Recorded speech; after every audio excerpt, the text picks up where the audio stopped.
తల్లిదండ్రులు ఉండొచ్చు, అన్నదమ్ములు ఉండొచ్చు, అక్కచెల్లెలు ఉండొచ్చు, కానీ నీ జీవితంలో కొదువ తీర్చడం వారి వల్ల కాకపోవచ్చు కొన్ని విషయాల్లో. మరి అలాంటప్పుడు ఏం చెయ్యాలి?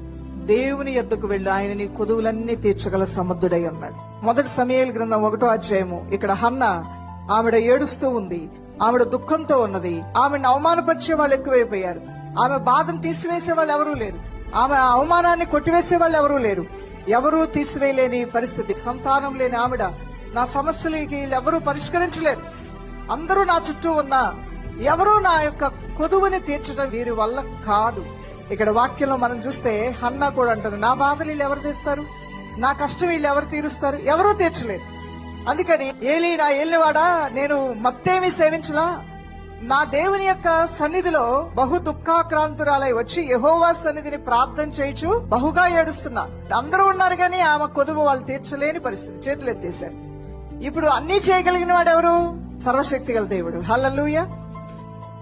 కొంతమంది నన్ను చూసినప్పుడు, మీ మదర్ లేరు కదా, ఎవరు చూసుకుంటారు అవి ఇవి అంటున్నప్పుడు నేను వాళ్ళకి చాలా చక్కగా చెప్పేదాన్ని, అమ్మ లేదు గాని నాకు యేసయ్య ఉన్నారు కదా, ఆయనే నాకు తల్లి.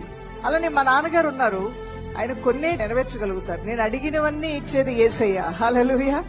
నేను కావాలని కోరుకున్నవన్నీ నాకు ఇచ్చేది ఎవరు? యేసయ్య. నేను చెయ్యాలనుకున్న సేవ చేయడానికి నాకు మార్గాలు సరళపరిచేది ఎవరు? యేసయ్య.